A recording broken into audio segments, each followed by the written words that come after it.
Peace and power. Greetings. How's everybody doing? All righty. All right. Welcome to TNAT Holistic Wellness in the Temple of New African Thought. I'm Dr. Dennis Ausar Winkler, Minister of TNAT Holistic Wellness Center, founder of Temple of New African Thought, TNAT Holistic Wellness Center. Thanks for tuning in for those who are tuning in online. Thanks for those who are in the seats. I see Mama Ndanu's online. I see Mama Faluke looks like she online. I guess I thought. And let me ask y'all before I get started, Mama Ndanu, can we bring you up? I just want to know if we can hear you. Bring it up. Be heard. Say it again. I'm not trying to be heard. I just want to observe today. We don't do well with being flies on the wall.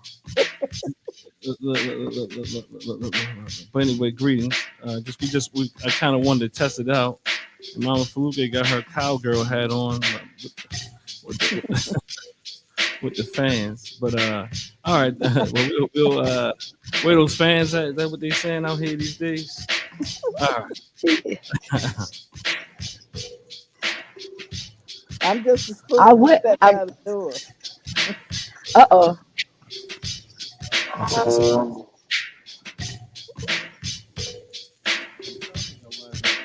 I would have been there, Baba, but I had so much washing to do. So I'm here, but I'm not present in the studio.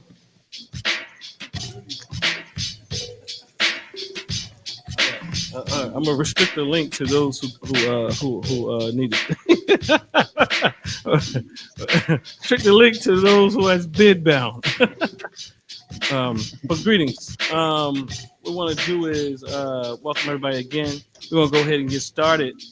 What I like to do is ask Baba Rose if he can lead us in libation sort. Thank you, brother.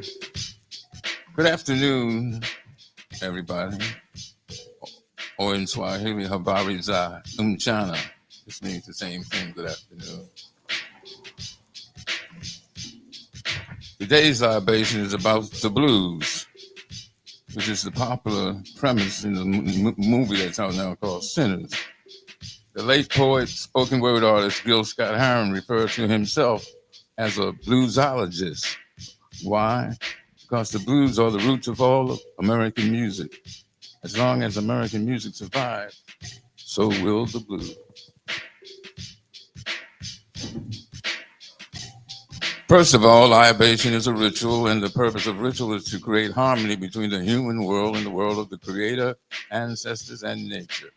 As our ancestor Maya Angelou has said, the greatest gifts are the blessings of the past. So let us thank those who came before us. Now, when you hear me say Ashe, which is a Yoruba word meaning it is done or so be it, your response is Ashe. Ashe.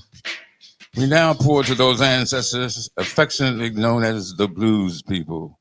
Knowing what they'd been through, there is no way the blues singer will deny any of his or her people, preacher or hustler, housewife or prostitute, sinner or saint. The songs are for them all. Hence, when blues singer Coco Taylor pitched her Wang Dang Doodle, her invitation was, tell Automatic Slim, tell Razor Totin' Jim, tell Butcher Knife Totin' Annie, tell Fast Talking Fanny. We're going to pitch a ball down to that Union Hall. We're going to romp and stomp till midnight. We're going to fuss and fight till daylight. We're going to pitch a Wang Dang Doodle all night long, all night long, all night long. So we ask these ancestors who invoke the spirit of the blues, that is of Black people, to be with us, to bless us, and to renew us for our struggles ahead. Ashe. Ashe.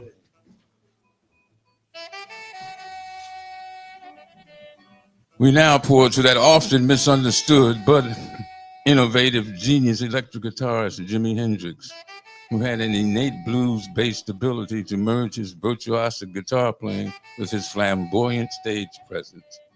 Not only could Jimmy play rhythm and lead at the same time, he could control feedback, making it a part of the melody while simultaneously singing. Near the end of his life, Jimmy was getting very active in supporting the Black community. He did a free concert for Harlem for the Black youth there and supported the Black Panthers and their goals for the African American community. In many of his concerts, he would dedicate his famous song, Voodoo Child, to the Black Panthers. Jimmy had a famous quote which said, "When the power of love overcomes the love of power, the world will know peace." We ask this ancestor to be with us, to bless us, and to lead us for our struggles ahead. Ashe. Ashe.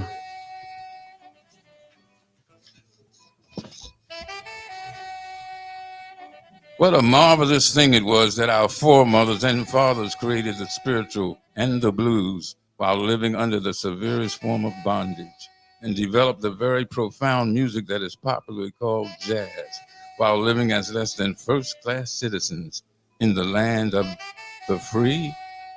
We ask these resilient ancestors to be with us, to bless us, and to renew us for our struggles ahead. Ashe, Ashe. Ashe, Ashe. Ashe. Ashe-yo, Ashe-yo. Thank you, Baba Rose. My pleasure.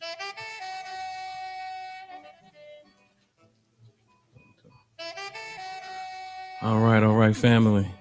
I just want to let you know that today is our last Sunday of the month. Is it last Sunday of the month? So we typically have a Karamu celebration, which means that we partake in a feast where we typically bring something to all of us bring something, or many of us bring a thing or two, and we partake in that.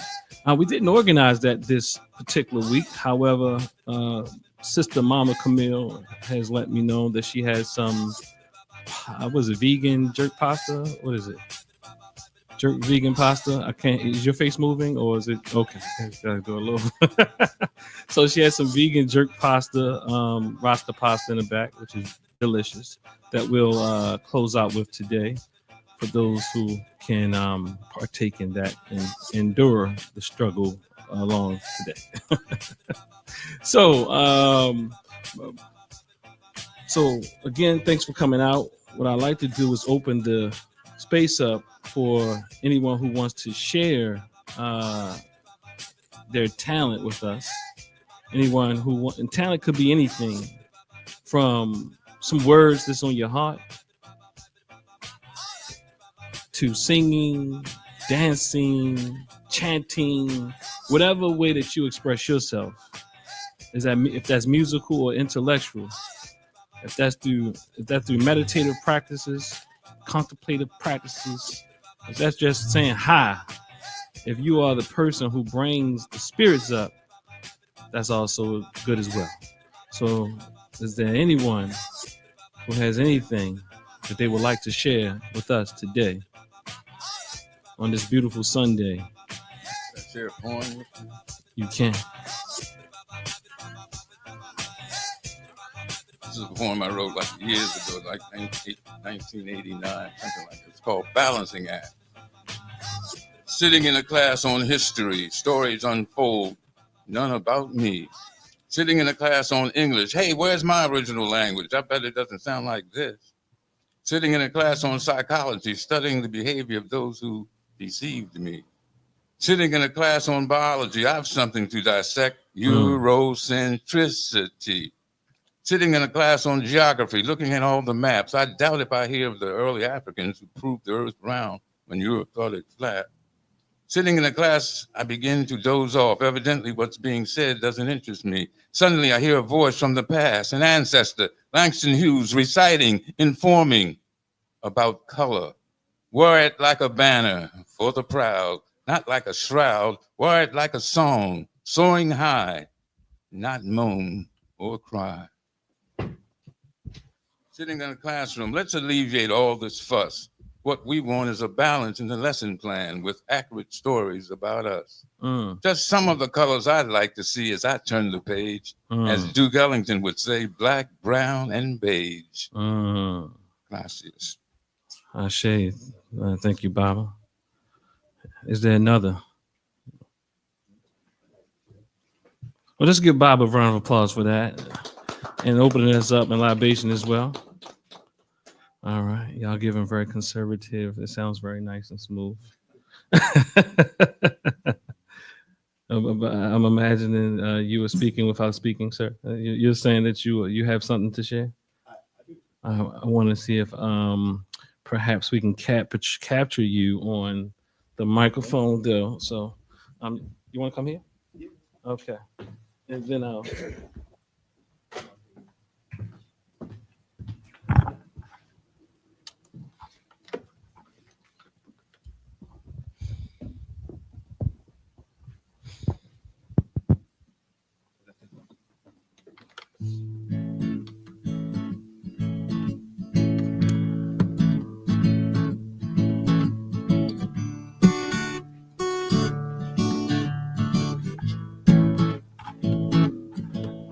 Don't worry about a thing. Every little thing is gonna be alright. Woke up this morning, smile at the rising sun.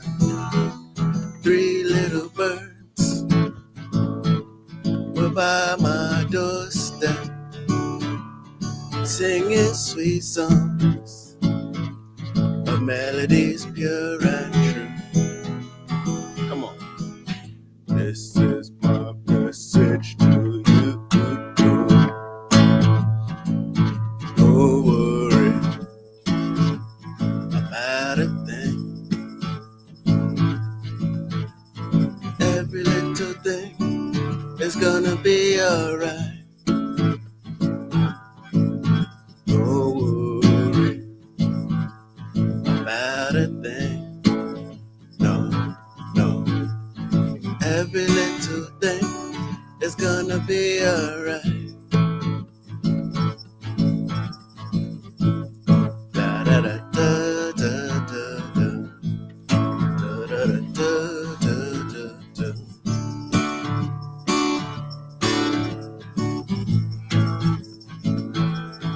Woke up this morning, smile at the rising sun. 3 little birds were by my doorstep, singing sweet songs of melodies pure and true. Singing, this is my message to you. Last song. Don't worry about a thing. Every little thing gonna be alright. Yeah. One more time. Don't worry about a thing. Every little thing is gonna be alright.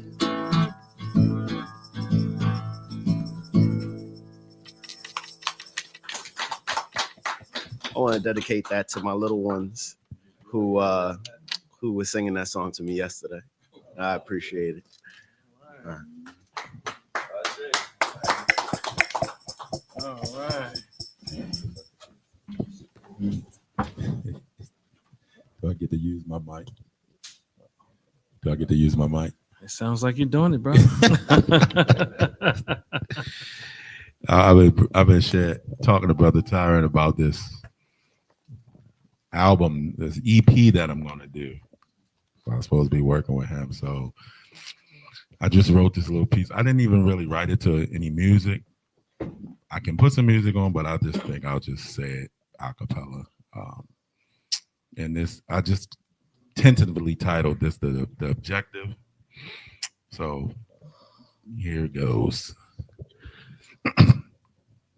I won't fix what ain't broken. The entity is spoken. My 2 cents a token. Fair. Doors open. Light up in the sky. Bright up the dark quarters. Mind nutrients. Modify what your thought is. Been around the world and yai. Can't sleep, things sweet. Boom, boom, bye, bye. Each day is a lesson, but only if you learn, though. I'm grateful. I rise and give thanks. Obrigado. Money don't talk. It's yelling from the mountain. Dark thoughts fill them youth. They're drinking from the fountain. Run the rates rats do, and perhaps you get the snaps. Benefits how we blacks do. Swing low, sweet chariot. Bring lessons of depressions to the melting pot. You dressing to impress them, but I am not. No obsession for your blessings. That's why I'm hot. So that's just a verse to my joint called The Objective.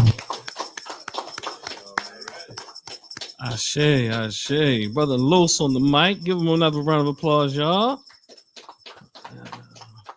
Watch out, Kendrick Lamar. Watch out. Next time, use my mic. I got the studio mic right here, Baba. Look, I just passed this. I was listening to Brother Fur on the online. He was sounding good with this mic. The first time it captured his vocals and the music. But yeah, thank you, Baba. You know, we once you give us a dose of that, we definitely look for more. The other verse. Oh, you got something too, Brother Tyran? Nah. Oh, you just moving. You just acting like you're doing some of those cameras, huh? Okay. I like your glasses. You're just cool back there, huh?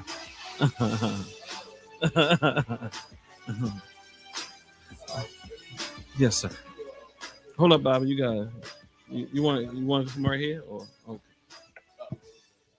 Okay, we're gonna do one healing sound, and the healing sound is for the heart.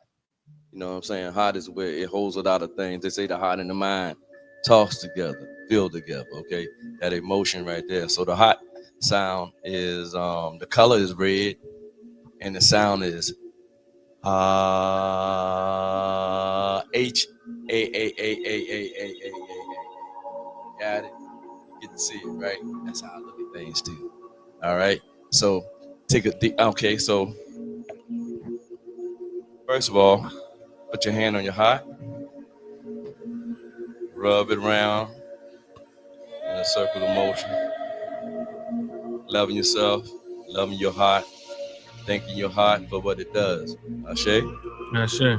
Every beat is life. So now the color of the heart is what color? Red. And the sound is what? Not a laugh. Ha ha ha. No. Just a ha. So we're gonna do it like this. I'm using 2 hands. All right. But we're gonna go ha. Deep breath in. So don't do it so fast. We gotta slow everything down, right? You want to do things fast, but just say it slow.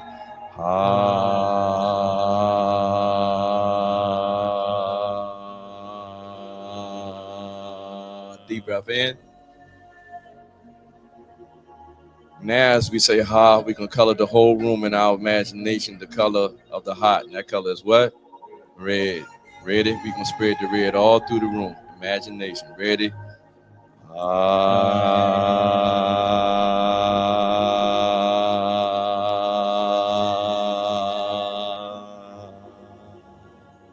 Deep breath in. Breathe out. That would be with 2 hands. Deep breath in.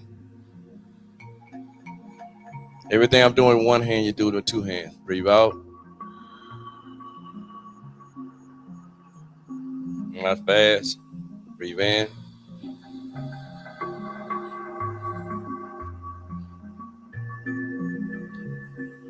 Grab the energy from the universal, Mother and Father. Let it come through your hand, the top of your head, go through your body to your feet. It joins the energy of the earth. Bring the energy of the earth up through your feet. Bring it to your navel, which is the lower dantian. Breathe it in and breathing out. Bring it down. Bring both your hands over top of your navel. Your right hand over top of your left hand. For the women, the left hand over top of the right hand. A deep breath in.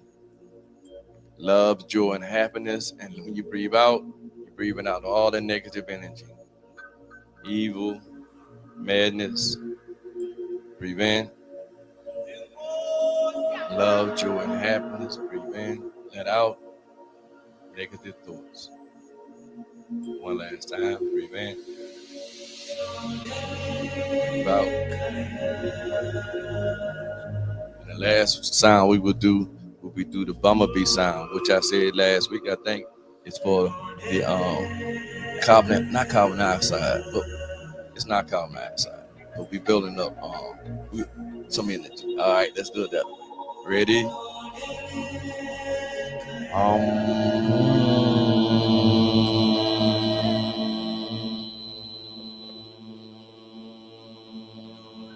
Deep breath in.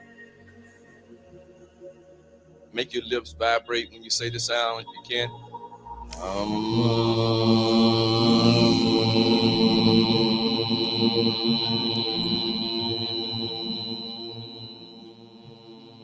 Deep breath in. Last one. We make it long and long if you can.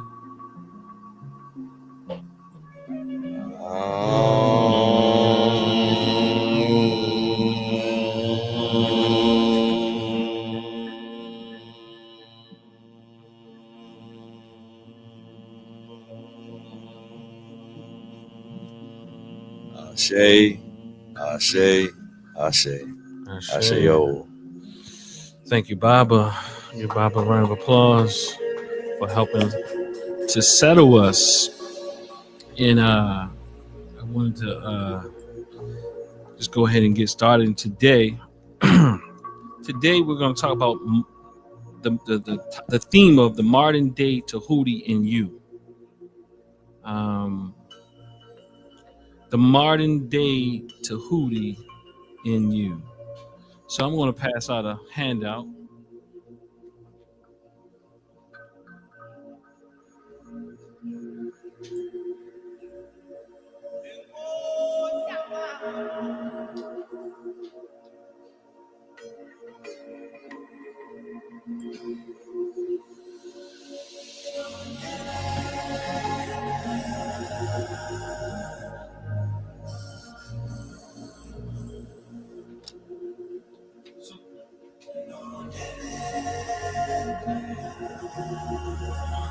So we're going to get into it. You asking questions, huh? You want a mic? We need question askers, so that's good. We're going to give you a mic, though.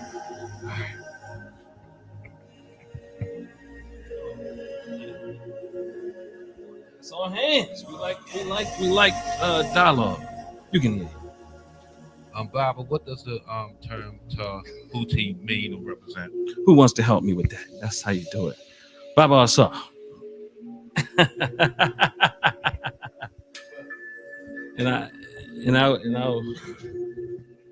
So the question is, what does Tehuti mean? Or what is Tehuti? One who could translate the words of the deities or gods, whoever you want to say, into verb where you can hear it. You understand what I'm saying?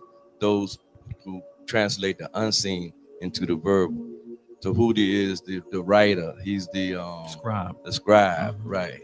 You see what I'm saying? So he's the one that brought in what we are talking about here. Everything that we speak, he speaks into existence. It's also called haka. Haka means that if you want something to come true to your belief, like they say, claim it. That's haka, the same thing. Ashe. But Brother Roosevelt got something to add to it. Yeah. I'm sorry, Brother Rose. That's another good brother. So you good. You good. You good. Yeah, Roosevelt, okay. And Tehuti is also represented by this bird called the ibis bird. Mm-hmm. It's a long beak. Because for some reason he has the attributes of wisdom. Because what he does, the ibis bird can give himself an enema also.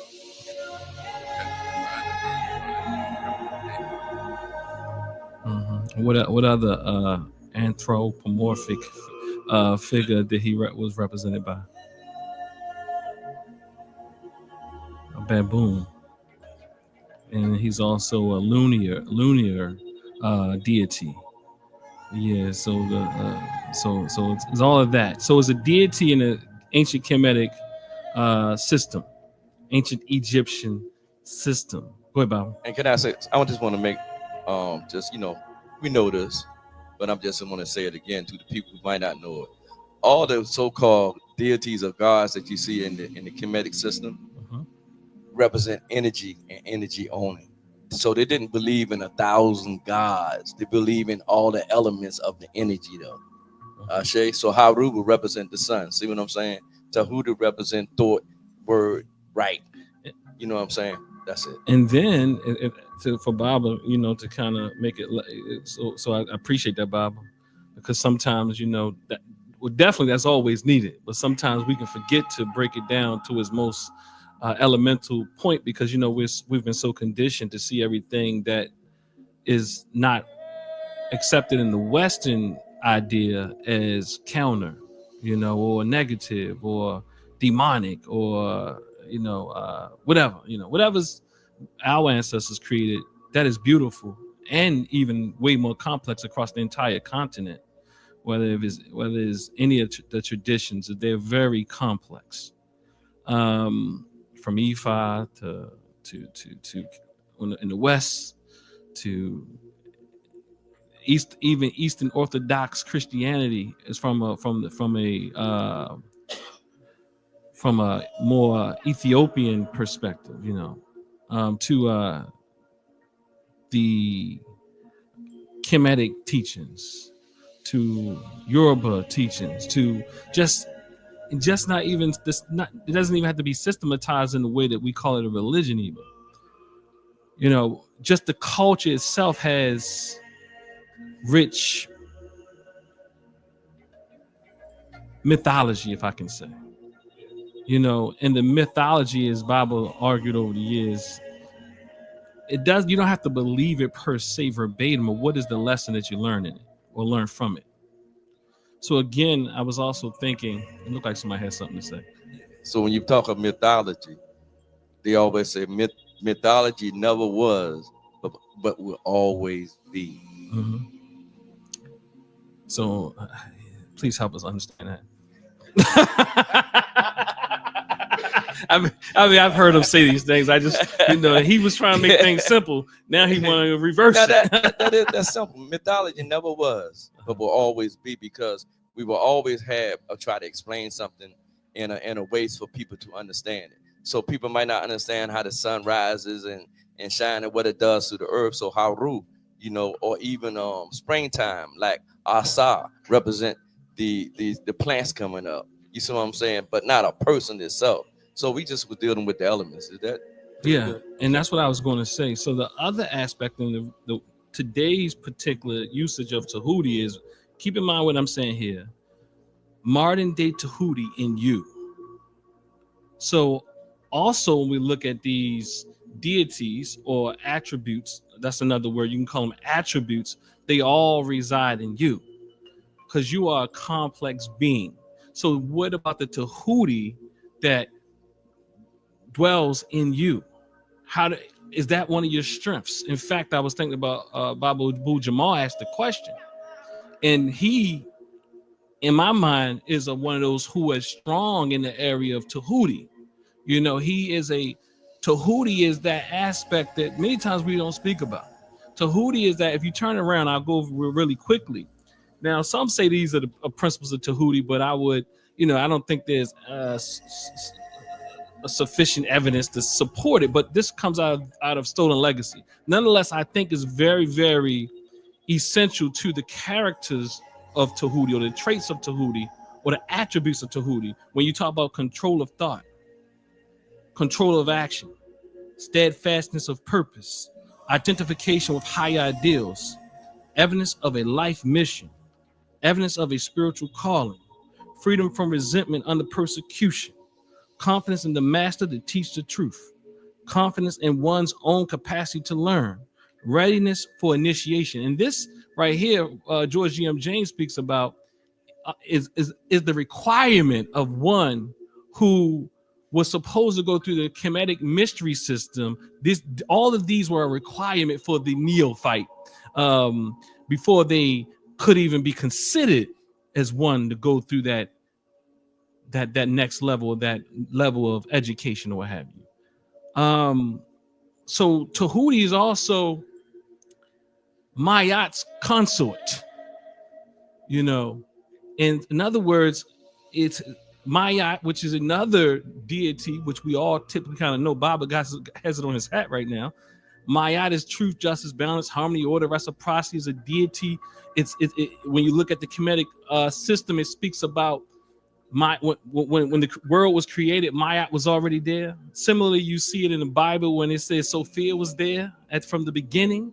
That's that order, that structure. Sometimes Mayat is represented by a feather. Sometimes Mayat is represented by the image, the feather and the wings, but it's also represented by a, what do they call it? Not a plateau, but it's like a pedestal or whatever like a flat piece of something that calls it is foundational. So you need to have Mayat to build, to bring order to the chaos, because in that chaos, order came about.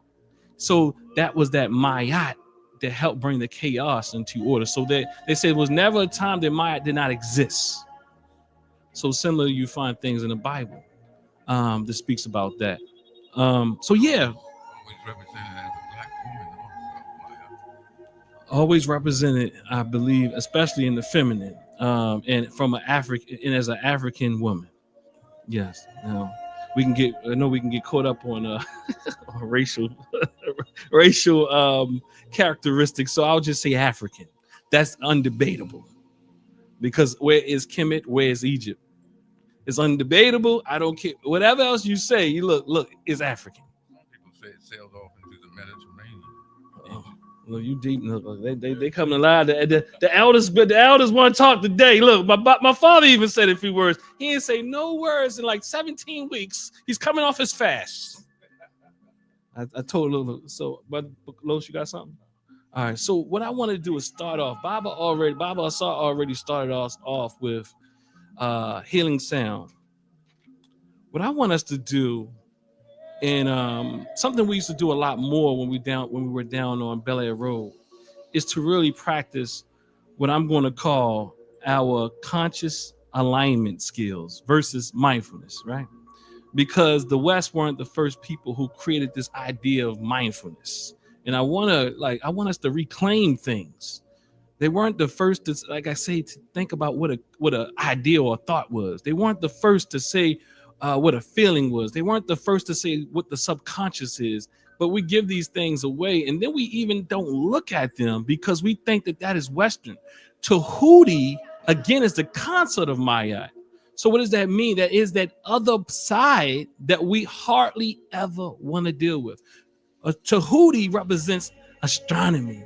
Tehuti represents math.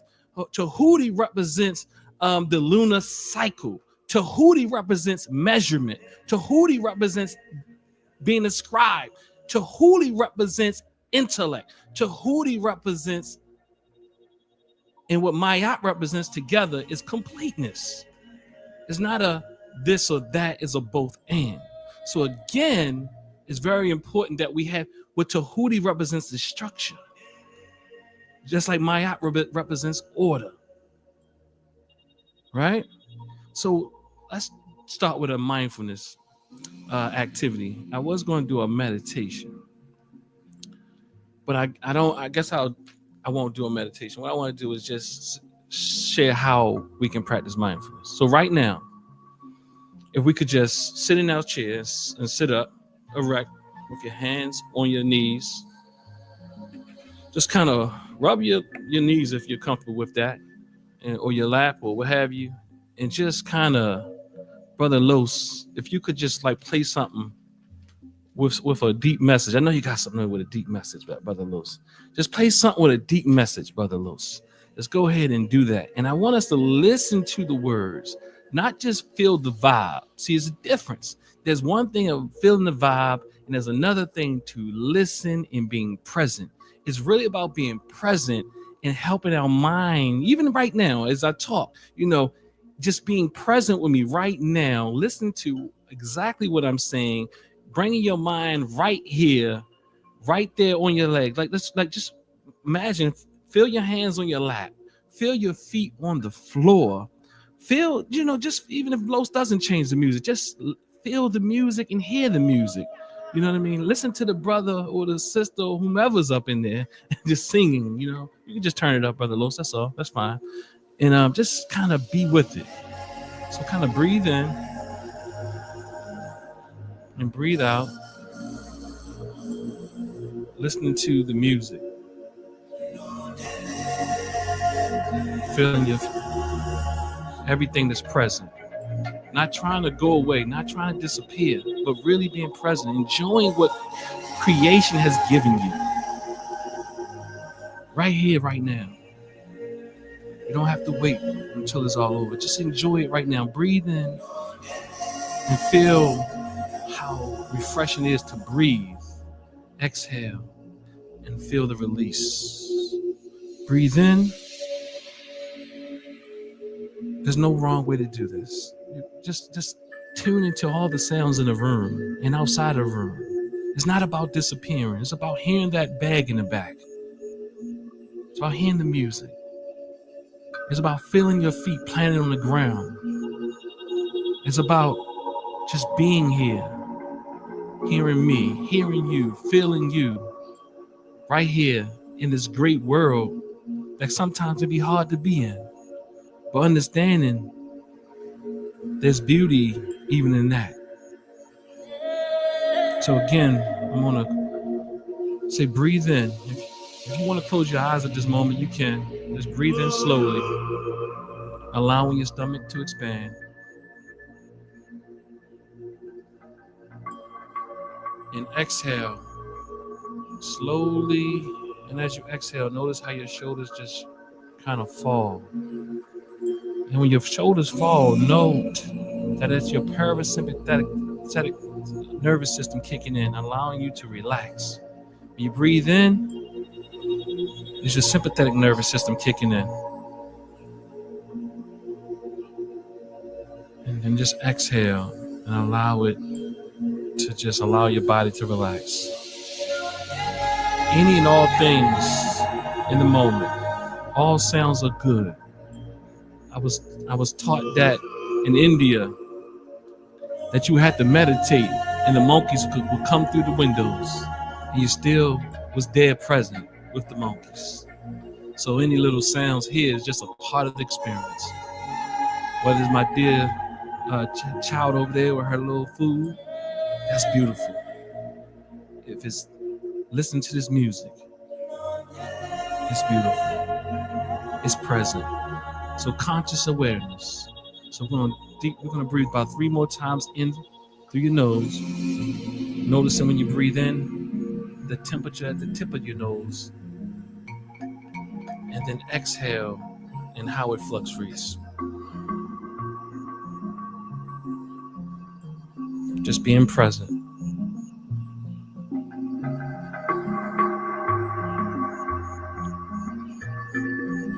We're going to do one more round. Breathe in and breathe out.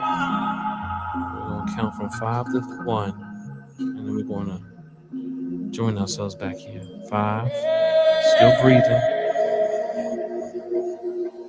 You can breathe your normal rhythm now. Just feel it though. 4, 3,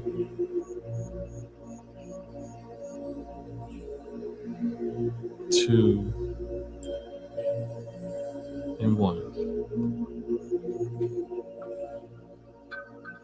Now, however you decided that you wanted to participate, it's fine to come on out when you're ready. I challenged and I asked us to just participate in the way we can participate, what works for us. Because it is important for us to have, as in this diagram, the control of our thoughts, which is a principle that is consistent with Tehuti. I know many times our mind is everywhere. And when our mind is everywhere, we have a brilliance in that mind. But if we can't funnel that in some kind of way, we aren't operating at our highest. So whatever it is for us to control our mind and our feelings, our thoughts, in a sense, as much as we can, just being with it is important. So I want to read this verse that I read last week from the Hosea, a compilation of verses from ancient Kemet that Dr. Malana Karanga compiled in a book called the Hosea. And this was out of a book called the Patah Hotep, which is the oldest book, many say, that's ever existed. I think Baba Rose has a poem about it or something. I think he does. Or something in a poem about it. I could not. Okay. So the verse says, do not be proud and arrogant with your knowledge. Consult and converse with the ignorant and the wise. For the limits of knowledge in any field cannot be reached. And no one has ever attained perfection in skill. No one has ever, as I even stated last week, has gained perfection. So there's always room to grow. There's always room to bring you and your gift into it. There's always room for you through your own purpose to add to the collective overall purpose. And everybody has their part. Any thoughts about that verse? Or anything or anything up until this point?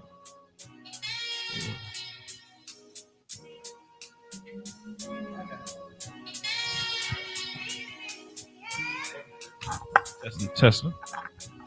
You know, I really like the framing of that verse because it speaks to a level of like humility, regardless of how seasoned you are, but then also, for somebody who may feel insecure or they're just starting in something, it also empowers to be bold because, everybody starts somewhere. I think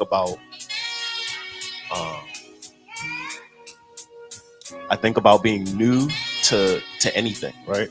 And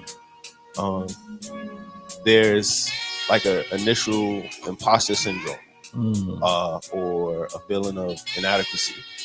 But if you don't start somewhere, Michael Jordan had to dribble the ball for the first time. Everybody has to start somewhere. And then also, once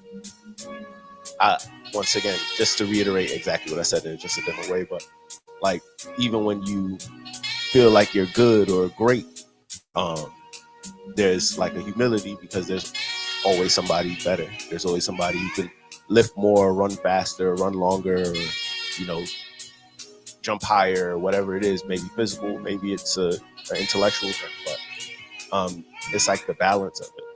And I like to think in terms of that balance on a normal basis. So I think that was a really good quote in that way. Thank you, Mr. Fur.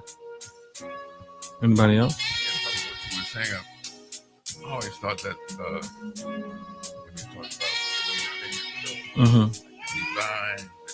the divine in man is of the identical essence of the light of the sun, and the divinity is within you. People does not necessarily go to another man, woman, to feel that.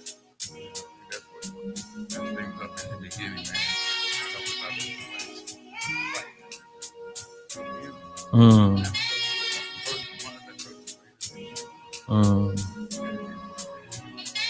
You know, I think if I really had to think about that, Bob, and I thank you for that. Let me make sure that mic is on because I'm wondering if people. Is it on? Oh yeah, I hear it now. Yeah. So thank you for. You know, I think that there's levels. If I truly had to be honest, and not everybody, as my father often used to say, that I think Dr. Ben often say, well, I know my father used to say, you know, everybody's not always ready for me. I mean, for me. And I think I read something before about an African tradition where they took the initiates through initiation process. And I forgot what happened, but all I know is they taught them a lot of mythology and all these different things. And it's kind of like they really believed it until they got through the whole process and realized all of it was not necessarily real it was figurative. And for some of us, I just gotta be honest, because I told you I'm gonna just be different. I just gotta keep it a buck. Ain't that how they say it? Some things that are figurative, we take too seriously. And it's okay if it works for you. But I see so many of us who have a limited capacity because we believe in fairy tales. And the fairy tales are okay. They are okay until they don't serve you. And the reality is the fairy tales are many times they help get you over. But when you understand that it's mythology or figurative information, now it's all on you. But the reality is,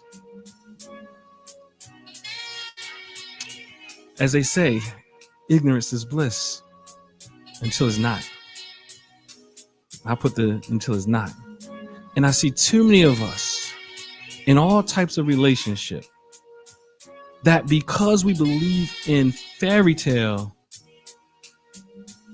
and these beliefs that are not real, or believe this is the way and the only way, we struggle with one another. To me, the society has set us up. It has dumbed us down in a way that the more ignorant you are, the more you think you know. That's just ignorance in general. Again, as we said, it's like the Dunning-Kruger effect. The more you know, I'll be honest with you, the closer your information is with the main populace, to some degree, I'm not going to say all the way because some of us are a little too far-fetched the other way, the more likely you probably need to re-examine it again, especially in this Western society. There's all types of things. I mean, literally, I'm teaching Western Pennsylvania, and you can't tell those people that their version of Christianity is not right. But somebody else would think that their version of Christianity was right, or their version of Islam was right, but not realize all of it is perspective. All of it serves a purpose, but it's not the end all be all.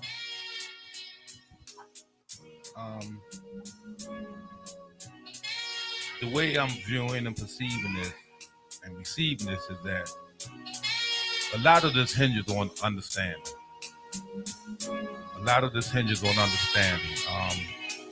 Coming from the Bible, a quote, I'm paraphrasing, and all thy getting, get understanding. With understanding, clarity comes. Understanding comes. Certainty comes. Mm-hmm. It knocks off the pieces of the duality. It knocks off the pieces of the unreal. Mm-hmm. The superstition. Mm-hmm. So understanding is key in what's going on here in terms of one religion saying, or one part of this religion saying mine is good or yours is not. Mm-hmm. They lack understanding. Mm-hmm. Understanding is key. I say.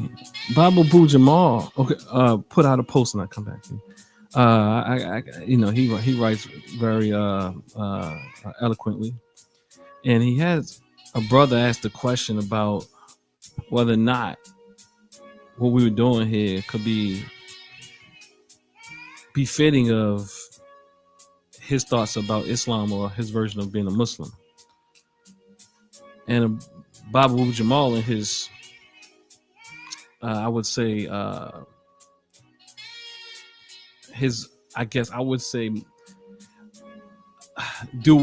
duality driven framework said can see from various perspectives.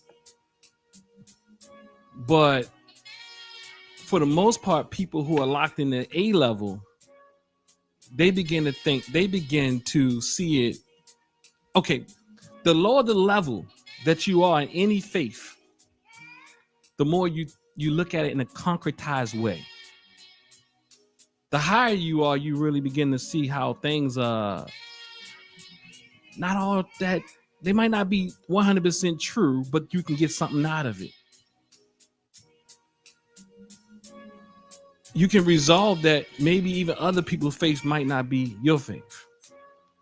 But you can also see the weaknesses and the strengths in all faiths. And all faiths have their dark side as well as their light side. And when you can't see the dark for the light, I didn't mean like that, but I meant it like that, but it's a pun intended. You have been blinded, but there's different levels. And it's okay when it's working. So I don't fight people on that level. But now at this particular space, I've decided to talk about it, but not disrespect it. Because at some point we got to understand when we're talking, grown-ups got to have a place where they can talk. And that's figurative. Y'all say, because you got to put up with it all day long. When you go in somebody's house or you just walk around, you got to put up with people saying things that you know don't really exist. Because other than that, you be fighting all day and every day. So when you come in here, this place right here is for real dialogue, real growth. And it ain't scared to examine what is. Because in many ways people have twisted, or, I'm not even going to say twisted, because all these books are very, very complex and lengthy. But if you look at them as more of a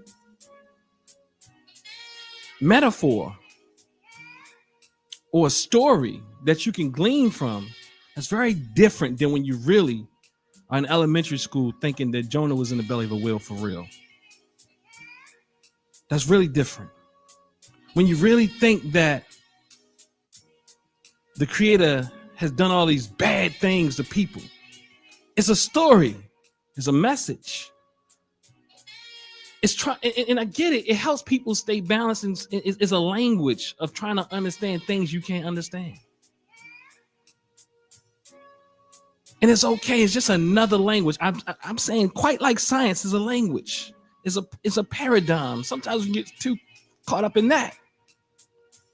You can be, I'm saying, being dogmatic is deciding to be ignorant. Because it's scary to really think for yourself. When you're dogmatic, everything has been laid out for you. Hence, you have no work to do.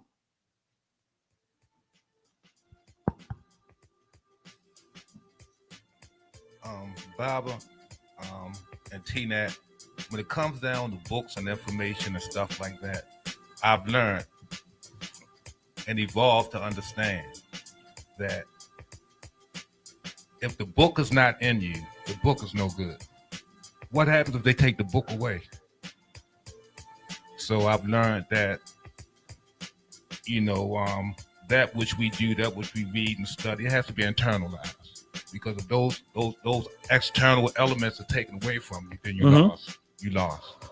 So once again, the book has to be internalized, and to put it in a religious vernacular, it says read your book The book is you. The book is you. I say. But I'm gonna argue that read some books too. I internalize because some of us don't read, and we need to read a lot. Read a lot, but it's not about just reading. It's about what do you do with what you agree with what you read, what you don't agree with what you read. It's not enough just to read, is what I'm hearing what Baba Boo Jamal saying. If it's not transforming you, I think is what he's saying, then it's being useless. You know, recently, I think I've been practicing a lot more empathy with others' belief systems, mainly because I realize that it's so fundamental for some people, whatever they believe, and it doesn't always have to be religion. It could even be political. It could be just what's the terminology where people tell themselves stories in order to kind of like frame their life or their understanding, if they're pessimistic or optimistic, or even if they if they believe in anything from folklore to superstition. Like some people, they cling to these things because it gives them some sense of like understanding of a world that is hard to understand, and is so core fundamental. If you question it at all, they literally feel attacked. Like literally, like their response, their nervous system has the same response as like physically being attacked. And in that way, you know, I think it's important to be empathetic because I think about even recently, a lot of people in the United States have lost their job, right? And how that shakes them, right? But a lot of these core beliefs are so ingrained that it's even more internal than what their occupation is, you know? And so I guess I'm saying it in the sense of like, when they don't have anything else to fall back on, they have that. And it's so core it's so at their core, it's very hard to shake that. And I'm not saying it's right. I'm not saying it's wrong. I'm just saying, and I also just want to. But you're absolutely. But you're absolutely right. That's the fact. Yeah. And I also wanted to just mention, like, you know, I've been looking at this idea of like the paradox or paradoxes, and I initially thought a paradox was just simply like two things being true at the same time. But I realized that the way it's kind of described in other texts is more like everything is true to people from their perspective at the same time. So, for instance, like the hero versus the villain, to the people who surround the villain, they are the hero, and the people who surround the hero, the opposite side is they are the villain. So depending on what side you're from and where you view things and your belief system and all the things that go into that, and then their society or cultural structure that goes with that, it's like that's a hard thing to digest in itself, because I mean, my villains is somebody else's heroes, or quote unquote, you know. But they're both, and I would say they are both true from perspective, but they're also both wrong from perspective as well. And especially when they believe in a very concretized way, I think, you know, it may serve you, but like it's a story like we talked about last week. I know that was a pretty interesting way of having that conversation as far as Israel and Palestine, when Baba Cliff was saying, you know, that anybody who supports let me show you how easy it is for us to get tripped up. Anybody who supports retaliation is supporting or is supporting is supporting Israel. But I think that's one-sided. I think, again, the same hand is being played on the other side with Gaza or what is Hamas. Thank you. With Hamas, which they're making a whole Palestine type of thing, right? And the Gaza type of thing. So they're playing that game. What it is called those who commit the most violence typically can say, look at them, they're violent. It's a game being played. When the people up here who pulling the levers, like we can literally live in a society where our president is one of the most, I don't know if he's really, his mind is violent. Let's say that. Yes, all of that. Sociopathic, violent, ignorant, but he's just outwardly violent. You know, but all the people who have been in office have been violent. Yeah, definitely. You know, but the thing is, even the negotiate, he's a narcissist. Pardon, I'm talking about textbook. And what I mean by that is, so he's going to put it on Front Street, whereas they do it behind doors because they know they want to covertly do the same thing that he does behind the scene. The higher you go up, and if you can stomach it, there's question there. So I know that that's a hard thing to really deal with.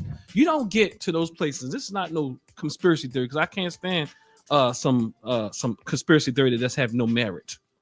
But you don't get high up in too many places in this society. I'm talking about in their infrastructure without having to be complacent or compliant or not looking. Look, like I'm saying, this is certain things that I know I cannot do because I just won't do it. You know, it's like, for example, there's so many things that people can do. But let's move on. Let's move on real quick. Let's move on. It'll come out. Let's turn to the other side of the chart. We're going to look at these principles, and we'll go. And so, if we can help, if somebody can read a line at a time. So we're going to read how I have it written here. Kemetic ethical requirements reframed through Ingia. So the first header is Kemetic ethical requirement for initiation. The second one is Ingia interpretation. That's the model and theory that I've developed and am further developing. And then there's the third header says rites of passage reflection. So someone take the first one, control of thought. Control of thought. Sacred mental discipline. Clarity of mind is clarity of mission. Rites of passage reflection. Where am I allowing fear or ego to do my thinking? So the Kemetic requirement, thank you, Baba. Control of thought. Ingia interpretation, right?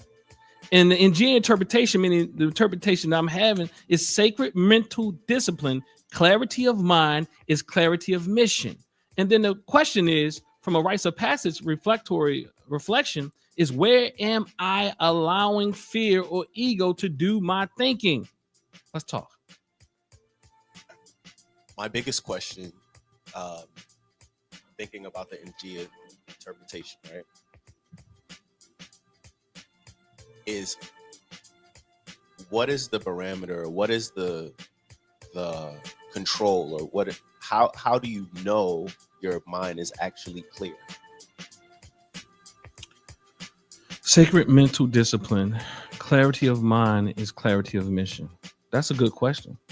How do you know your mind is clear? I think honestly, we know when our minds aren't clear. It's like, and I know that we know when we are doing better than we're not. We're doing better at times than we do at other times. It's kind of like when you think about it, when you start getting on these social media platforms, and then you realize you have this, you've been bombarded by so much stuff that you feel it, and it's actually impacting you in a way. It's like you're just not clear. You're not making the best decisions. You're you're reacting versus responding. You can't stop the negative or whatever thoughts. It just you're not in control of your thoughts. So when you're in control of your thoughts, you're able to see things clearly. You're able to see through the intellect and also the emotion. You're able to balance that out. So if I can elaborate, there's moments, and I'm using myself as an example, but there's moments where I know my mind isn't clear. And I think that's what you're describing, right? And then there's other moments where I feel like my mind is clear, and it's like an epiphany that happens later. Like, man, my mind was not clear. And it's those moments that I question, where, like, for instance, now I feel like I'm quite clear. But who's to say a month from now I can look back at the same moment and say, I was actually not as clear as I thought I was. You can grow. Okay. It's not anyone. How do we start off? We started off like this. We said, do not be proud and arrogant with your knowledge. Consult and converse with the ignorant and the wise.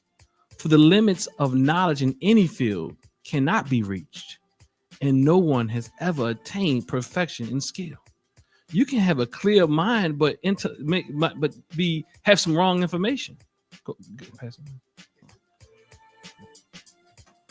Is it like you have a clear mind, but you don't act on the clarity? Does that make sense? Well, help me out. Like What's up? Like I know what I want mentally, but I don't act on it. Well, that's one thing. You can have a clear mind and just sit there with your clear mind. You know, behaving is a whole nother thing. So as clear as I'm responding, you know, it's like you're able to not have your emotions and your intellectual baggage clutter yourself in a way that you don't see clear. We understand when we don't have a clear mind when we're angry. When you're angry and you're afraid and you're in fear, many times you're not clear. You know that. And many of us operate with our minds scattered all over the place. And our minds, and we operating from a very fear-based mentality, what the society keeps us in. We have not gotten to the point where we say, you know what, no matter what happens, everything will work itself out. And I mean, like, literally, I'm not saying the superficial, there's something magical is going to happen. I'm saying even if your life ends, it's going to work out. I'm saying in a very real way, many times we put so much energy into things we can't control. As my father said, life is like a barrel rolling down a hill, but we still trying to push it. Tell the brothers from inside, we said blessings. We hear you, brother. So go ahead, Bob. You had something to say? So your mind being clear doesn't mean you're right. That's kind of like, it doesn't mean that you're actually acting. You can be clearly wrong. Yes. So that's the thing, right? And so next one, y'all, let's go to control of action. Or if anybody had anything else on that one. Control of action. This is 10 principles here. I'm gonna read it and then somebody else pick up the next. Just think about it. Control of action. Intention. So in the Injia interpretation, meaning the interpretation I put down here, intentional behavior. Our actions must match our alignment. So control of action means that we're integral. Integral or integrity is when you are in alignment with your core values. When you are out of alignment with your core values, you are not operating integrally.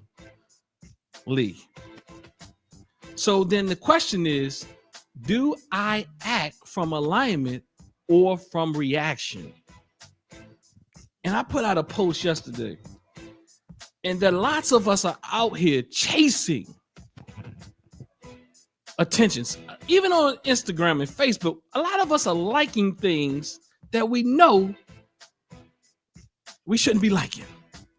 We're operating and dealing with things that's not even in alignment with our own core values. But we still we complain about people doing the things that they're doing. But Bob Fur want the mic. Give him the mic, y'all.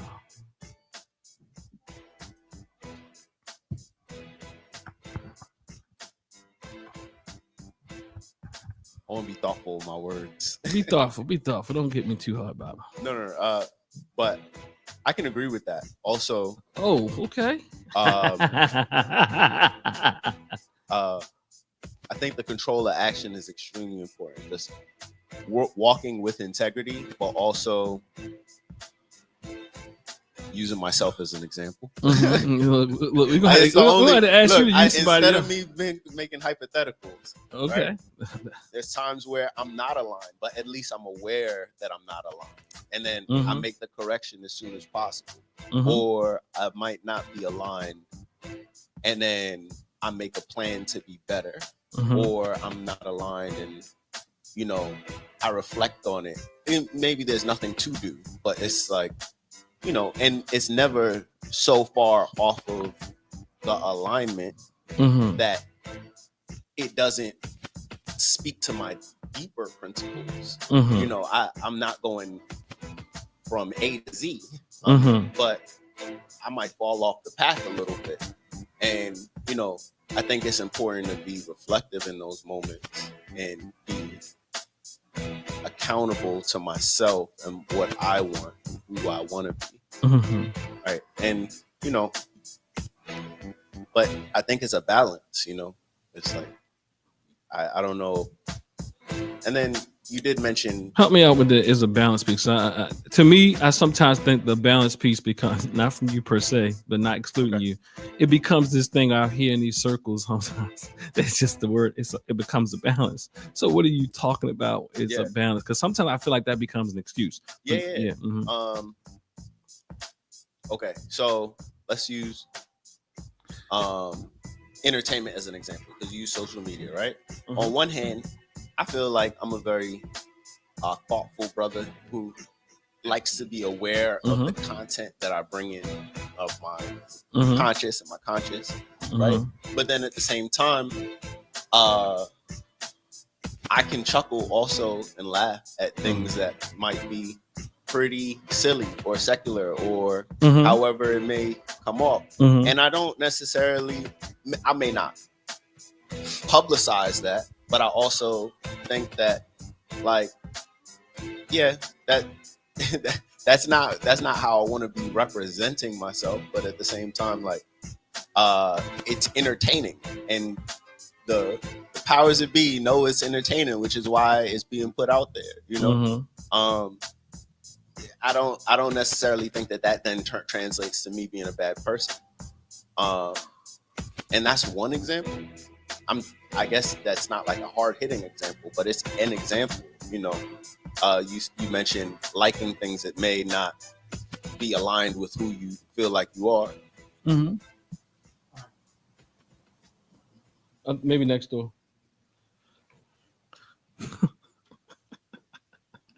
That felt like he walked into a bar of white people, but he was white. He almost, his heart dropped in his that foot. Might have been the energetic equivalent of in the 50s walking into a diner. What is it? I said that may have been the energetic equivalent of walking into a diner as a black man in the 50s. And feeling like, oh man, this ain't where I need to be. He thought he was in a Panthers meeting. He saw Bob over there with his staff. Oh shit! He saw. But yeah, I mean, I did have an example, but yeah. I mean, I think that it's one thing to know you out of alignment, and none of us, everything's on a spectrum, right? Yeah. So, but at the same time, when I hear people say it's all about balance, many times, like, okay, balance is implied already. Like balance is implied. But when I hear people say, it's all about balance. My highest ideal, let's say our highest ideal is that we shouldn't drink alcohol. But then we say, well, we shouldn't. I mean, I'm saying this is the person's ideal, not that it's my ideal. I should not drink alcohol. And then I say it's about balance. I just drink half the week. That's when people begin to say, well, but isn't it about balance? Well, I should not have certain behaviors if I'm not married.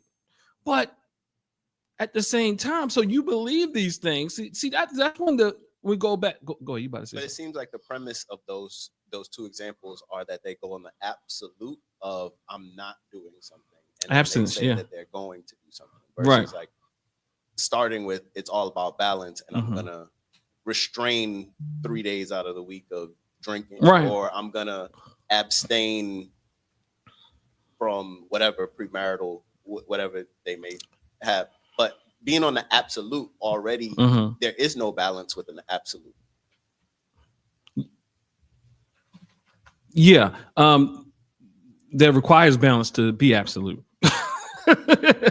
How so? You have to be a very balanced person to abstain from many things. So, for example, if I'm a faithful man and I'm faithful to my wife, it's not that I don't see little honeys, excuse my language, sisters, flying around, but I have to be balanced in myself not to take on those opportunities. It's not that those opportunities don't exist. My wife keep telling me about another person that told her she was beautiful. She told me another one. I'm getting scared. But every time she go to the store, she's talking about she coming back, talking about, oh yeah. But anyway, but what I'm saying is, it takes a very balanced person who has a strong control of action, because I think we have to be honest. Lots of us want to do lots of things that are against our things, and not even that you want to, but you can be alerted to these things. You see what I'm saying? You might not want to, but let the right opportunity meet the right time. Then you have to show up as a very balanced person and say, nope, I ain't doing that, because your mind, you won't have control of thought nor control of action if you partake. Your control of thought will say, let me see this clearly. This is a moment. My wife is supposed to be a lifetime. Do I want to mess that up? This is a moment. My wife and my family have built something beautifully. Do I want that moment? You understand? So, but that requires balance, because then the other part of you're not balanced and you don't have a control of action. It's all types of opportunity for you, brothers. Y'all look handsome and everything. Y'all dress nice. Y'all smell good. But then the reality is, or when your wife start getting on your nerves, or because you got on her nerves or whatever. I got to put it back on us but.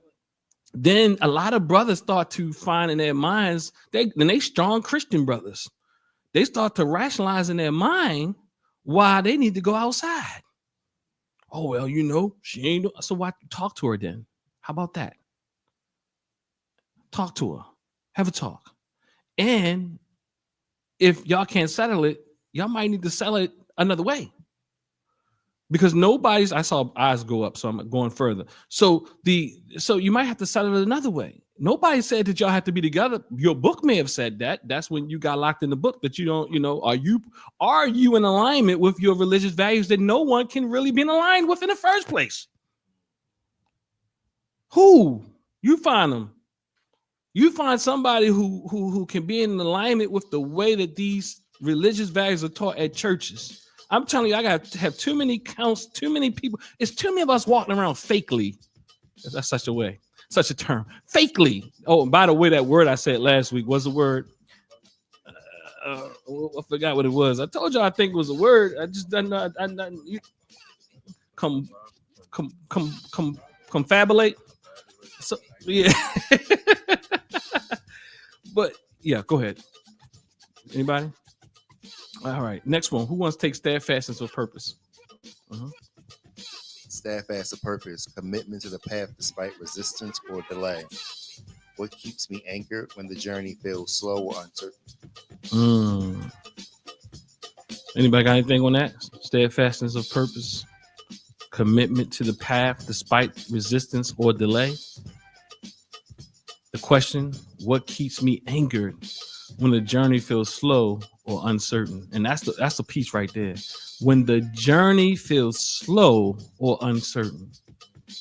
Steadfastness of purpose.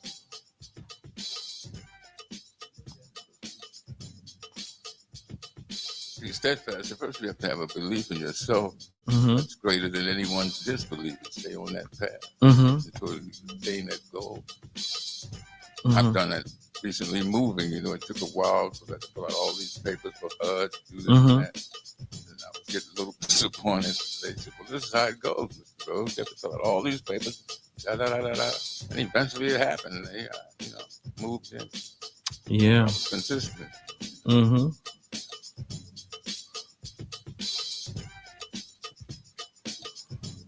I've learned, me personally in my life, that the steadfast of purpose, which I've never used that terminology, but steadfast of purpose is more of the goal than the finish line.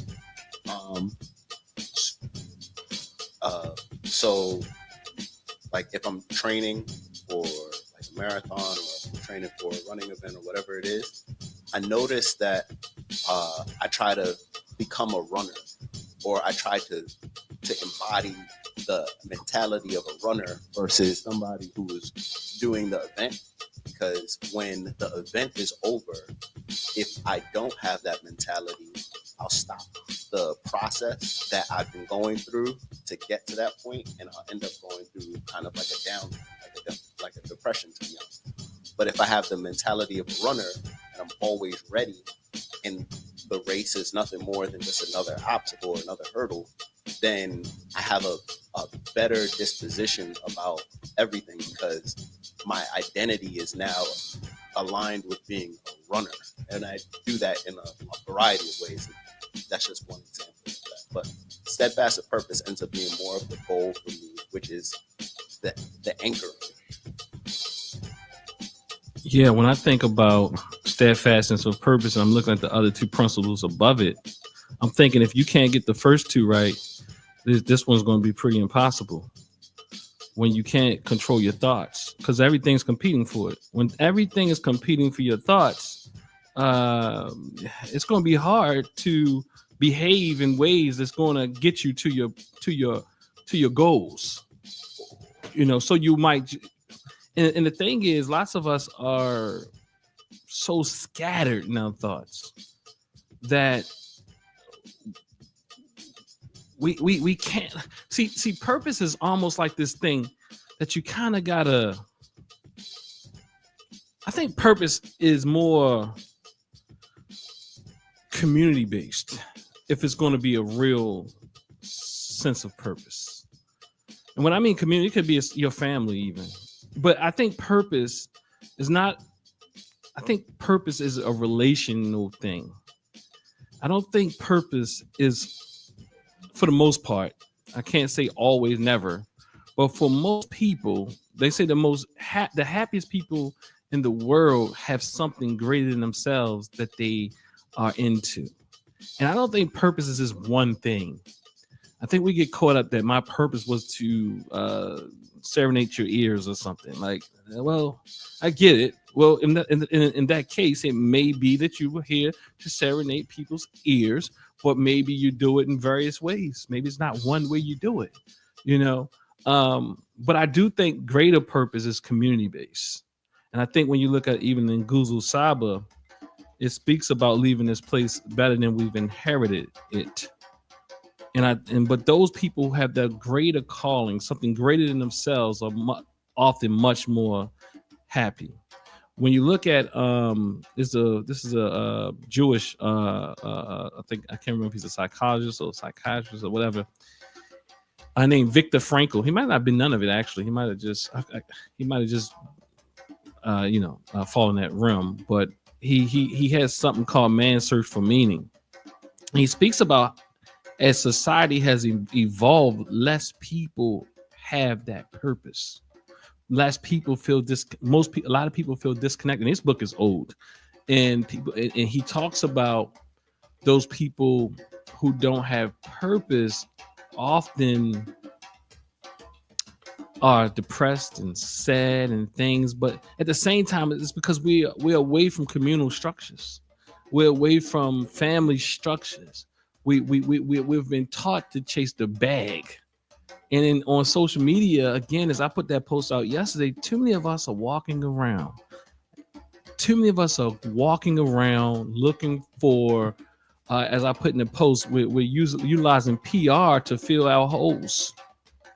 And no amount of PR will help that. Because once you get it, no degree, no nothing. Like people think that people feel a certain way because they've accomplished. Look, you've accomplished a thing. I was okay before that. Okay, I don't want to excuse. I don't want people to like no. It's not about what you do. It's what. In fact, I'll tell you this. It's not about accomplishing the things that make you settled.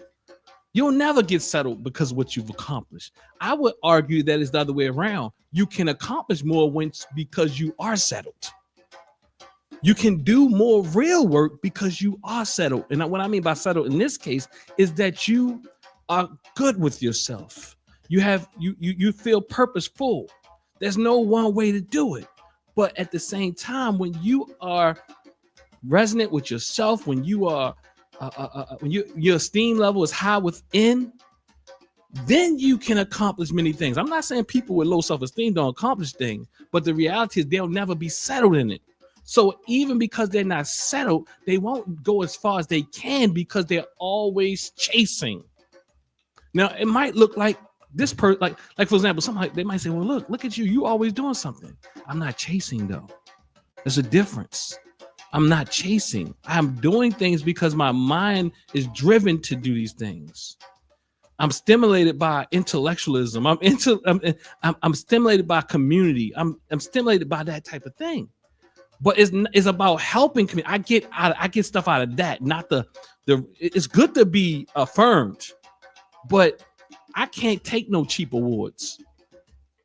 And people are walking around with all types of awards and doing everything to try to fill that void. And don't give me a fake award because I'm going to feel bad about it. First and foremost, if you give me a real award, I'm going to question that. Okay, did I deserve this? Did I earn this?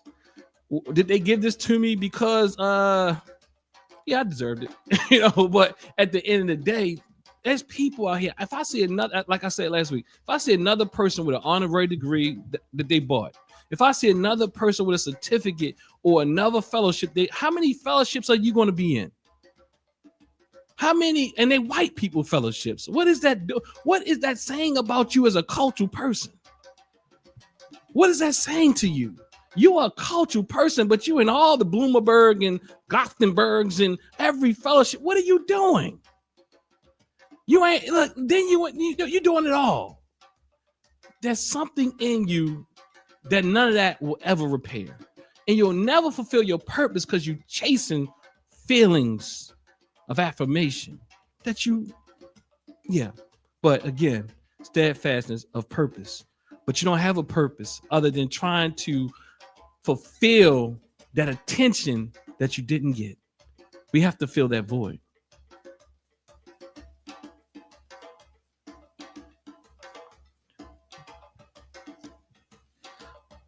Identification with higher ideals. Living, the Ngia interpretation of this is in living in accordance with virtues that transcend status or trend. Living in accordance with virtues that transcend status or trend.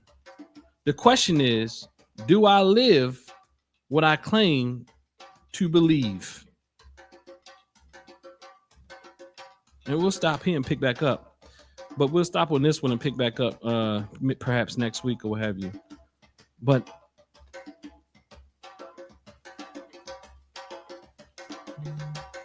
identification with higher ideals, as we said earlier.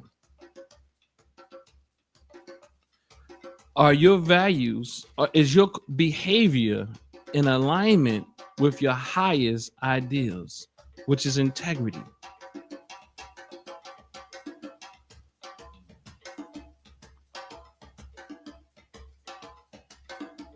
We have all kinds of things going on. We have so much going on. You know what? And I realized that it's so much easier to be accepted when you're not living in alignment with your values.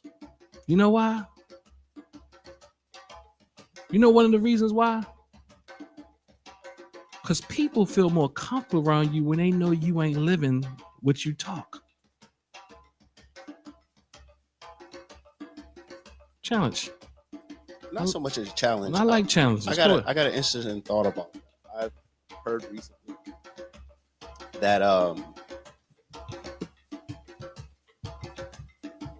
oftentimes in relationships, right? Mm-hmm. And I'm gonna say this broadly, Mm-hmm. but oftentimes in relationships, a woman may challenge a man in order to see, even on a subconscious level, if he will change, and then resent him for the exact change that he made, because she cannot trust that he can stay steadfast on what he initially felt, which then creates an unsafety barrier. I don't know how this aligns, but go ahead, help me out. Okay. I mean, I get it. I hear what you're saying, but I don't think I think it aligns completely. What I'm hearing you say is that this person had values, and then the woman came into his life, and then she conversed him or whatever to change his behaviors, his thoughts, his paradigm, whatever it is, and now she doesn't trust him because he was easily he was malleable and manipulated in a very easy way. So going back to what you initially had mentioned, that oftentimes it's easier. I forget if the exact term. I mean, I got what you're saying. It's easier to not align with the values than to align with the values of the status quo. I'm paraphrasing. And you know, I guess the tie-in is when I heard that that's easier for people to be around you when you're not in alignment with your values. Exactly. Yes, it is, and I'll pick up from what you're saying. I get what you're saying, but I don't think that's. I think that's anecdotal what you're saying. Also, you know, most people I think would love to get in a relationship with somebody and change them and make them who they want them to be. That's the main argument in most relationships. I guess that's what I'm questioning. Yeah. That I don't know if that's specific to relationships or if like maybe. But again, they'll hate it. They'd also hate it. You know why? Because again, like you're saying, lots of people can't stand when somebody, especially women. If you're talking about women, it's like this dance you gotta play. It's like they want you to kind of conform a bit, but they don't want no chump. Exactly. But I think that's like a bigger thing. Maybe I'm sorry, sisters. Y'all come in, Mama Donnie and Mama Fluke. Y'all can come in on here and jump in here if y'all want. I'm speaking for the sisters up in chat. I'm just saying, I speak to a lot of sisters. I'm sorry. I speak to a lot of sisters, and this is what they tell me. I guess also like let's take the feminine energy out of it, right?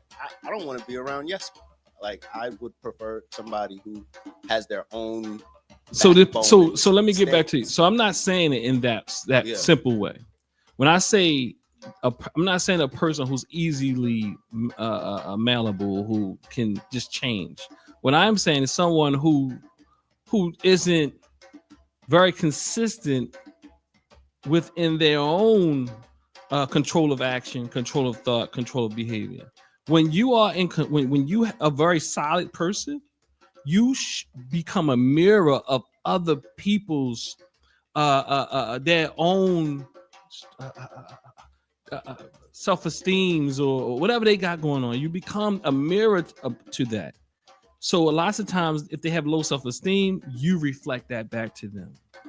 You know, so let's go back to the relationship thing. There's so many sisters and brothers. I'm going to use sisters for this example, who come to me who find a good man. They say, I can't deal with him because I'm threatened by him because he got his stuff together. Many times they won't even tell you that, but they will prefer a project because the project means that he doesn't reflect back to her, or vice versa, with that their inadequacies or their own perceived inadequacies. When we all have inadequacies, it's like that square. Like nobody wants to. Look, lots of us go and we try to save people. It's more comfortable to deal with people who need to be saved sometimes than you feel like people who got their stuff together, because we aren't comfortable in our own self. When you're comfortable in your own self, you can deal with somebody that's you're better able to show up in relationships that are healthy. We consciously or subconsciously, people choose people who they feel are not a threat to them. Even in leadership sometimes. And they know that the leader is malleable, so they go with them because it is not going to be any requirement on them. So in fact, that's why lots of people want to sit at home now and just listen to services in churches. They don't want nobody to hold them responsible. They can't stand nobody because we don't know how to be in relationship. And when somebody got their stuff together, you know we talking about them. They ain't real. I mean, some of them ain't real for real, but I'm talking about, we know the ones that we just can't stand because they reflect to us like, oh no, he gotta be doing something. She gotta be doing something. And I know for sure that nobody's quote unquote what we call perfect. But some of us are a lot further along the line than with and some people, what you call them not perfect about, they really are living that life. You know, I'll be honest, I think people finding the struggle to really believe that I live the life that I say I'm living. Does that mean that I don't? I can, because we all have things. Just be honest. You can't be honest about certain things. Like for example, we all have things that we have to fight. You know, nobody doesn't fall sometimes, or fall like sometimes I want an extra piece of cake. So I tell you, I don't eat cake, but you might see me eating cake one day. You see what I'm saying? So that's not like what I'm not. We got to look at this in a very complex sense. Most of the time, I don't eat cake. But then you'll be like, well, look, you're eating cake. Well, yeah, I ate cake today. But it's not 100% across the board. But if you look at the thing, in most cases, some of us are saying we don't eat cake. I never met so many people that say they're vegan and ain't vegan in my life until I went to Egypt. Everybody on the bus, everybody on the plane was vegan until the meals came out. Oh no, I want fish. Oh no, chicken. Oh, they wasn't, you know, we got the fake vegetarian thing going on. And every vegetarian mean if you don't eat beef. That's what well, I'm talking about vegans. Vegans are clearly, you're not supposed to be eating dairy or animal products. Now, I'll give you a pass with honey. You know what I mean? I'll give you a pass with honey. Because some people, or leather shoes, but not if you eating oxtail. But you know what I love about what you just said? You said most of the time I don't, which you didn't go into the absolute. You didn't say I don't. You said most of the time I don't. That's why I'm saying we have to be honest. Exactly. So like that goes back to I'm batting. I'm batting good though. Yeah. You see what I'm saying? What I mean is some people don't realize that you batting good. Because some people ain't batting good.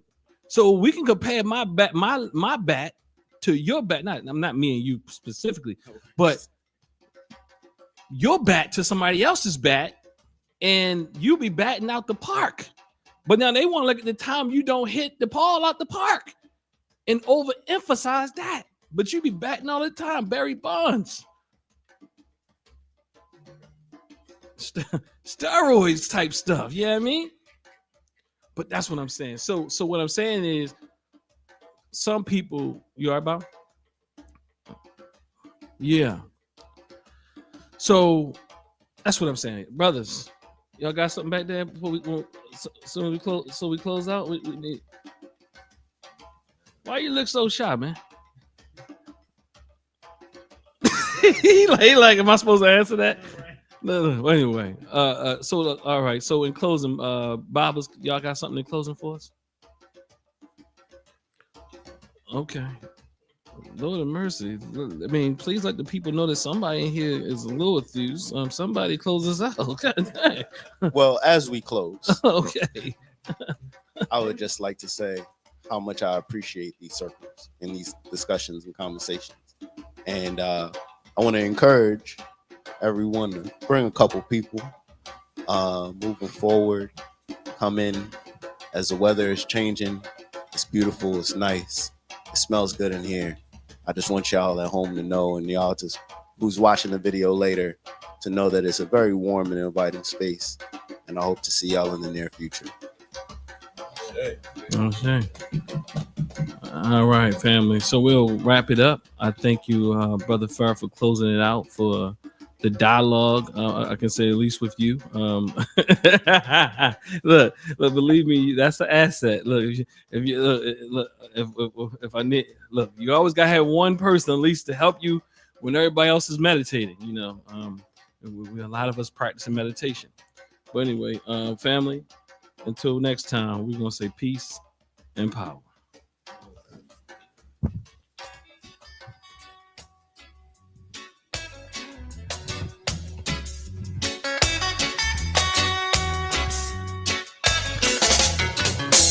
Tomorrow is another day.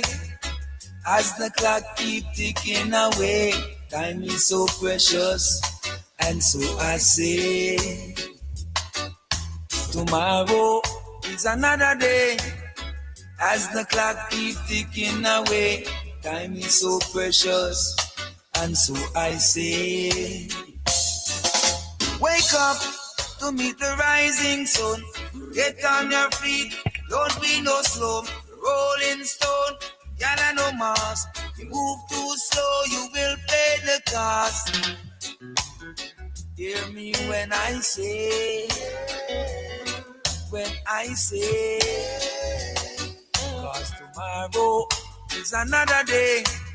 As the clock keep ticking away, time is so precious, and so I say, tomorrow is another day. As the clock keep ticking away, time is so precious, and so I say, let's make it while the sun is shining. Get up, let's do something creative. Don't waste your time away, or you won't see that day. Tomorrow is another day. As the clock keep ticking away, time is so precious, and so I say, tomorrow is another day. As the clock keep ticking away, time is so precious, and so I say,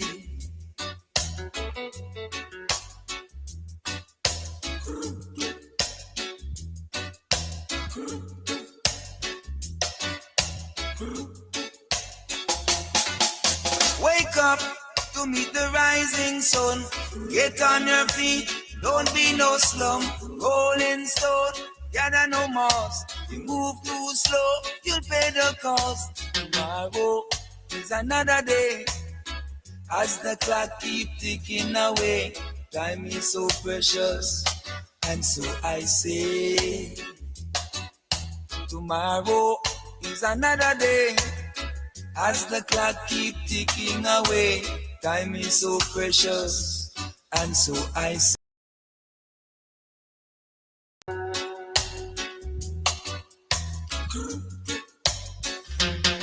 let's let's make hay while the sun is shining.